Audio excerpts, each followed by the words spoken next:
Okusaba okw'okwebaza Katonda olw'obulamu bwa Ssaabasajja Kabaka n'Obuganda okutwaliza awamu ku muzikiti e Masaka kukulembeddwamu disitulikiti kadhi w'e Masaka Sheikh Badru Kiruuta. Kabaka waffe Ronald Muwenda Mutebeero owookubiri tusaba Katonda omuwe obulamu obulungi. Tusaba omwanguyirize mu pulogulaamu ze zonna z'alina. Tusaba omugondeze ate abantu be baweereza omugondeze bonna babeere nga bateekesa mu nkola ebyo byabalagidde. Sheikh Badru Kiruuta asabye abantu bonna okwongera okusabira beene Allah amwongere obulamu obulungi alamule abantu be. Amusobozese n'okwongera okupulaningira Obuganda n'eggwanga lino okutwaliza awamu. Obubaka bwa Katikkiro Charles Peter Mayiga bwetikkiddwa omumyuka w'omukubiriza w'olukiiko lwa Buganda Oweekitiibwa Ahmed Lwasa.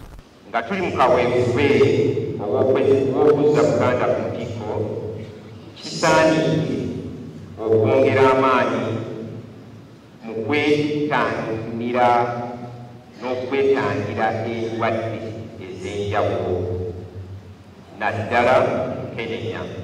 Tulabe nga Ssaabasajja Kabaka wamu ne gavumenti ye essira ebbanga nnyo balitadde nnyo ku byobulamu naddala mu Kenenya. Oweekitiibwa Lwasa yeebazizza Ssaabasajja Kabaka olw'amaanyi g'atadde mu kulwanyisa ekirwadde ekya Mukenenya mu ggwanga, kyokka ng'atandise n'akaweefube ow'okuzimbira abantu b'amalwaliro. Ssaabasajja Kabaka yatandika okuzimba amalwaliro mu masaza ge. Yatandikira mu Kungwe mu Buddu wano ewaffe eddwaliro Muliraba, Enyenga mu Kyaggwe ne Busimbi mu Nsingo.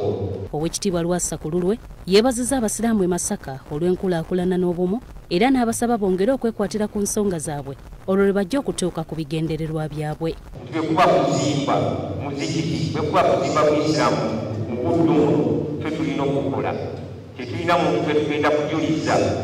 Okusabira beene nga tekunnabaawo wasooseewo Juma ng'enekulembeddwamu imaamu w'omuzikiti omukulu e Masaka Sheikh Uthman Galiwango alaze obwennyamivu olw'obwavu obuyitiridde mu bantu. Wabaawo omu ku babiri naaba ng'alina kyakwese kyatagambye munne mu ndagaano eno ono wava obutali bwesimbu.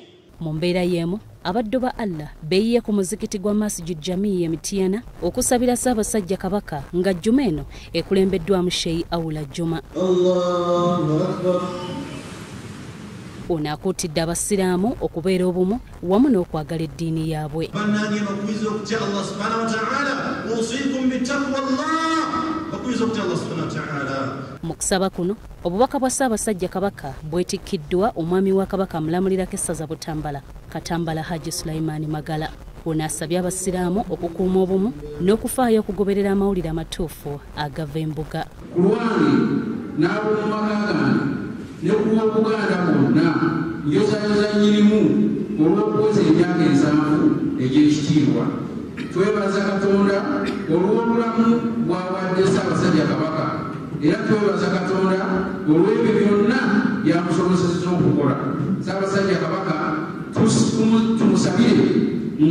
tumusabire nga bulijjo Katonda amutuwangaalize. Imaamu w'omuzikiti guno Sheikh Abdul Tamale akalaatidde abasiraamu okuwala ebikolwa ebyawulayawula bw'atonayagaliza nnyinimu Ssaabasajja Kabaka empologoma ya Buganda Sseggwanga Ronald Muwenda Mutebi owookubiri amazaalibwa amalungi.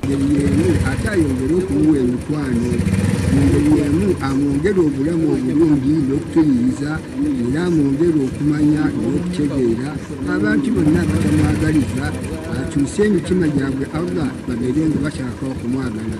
Allahu Akbar.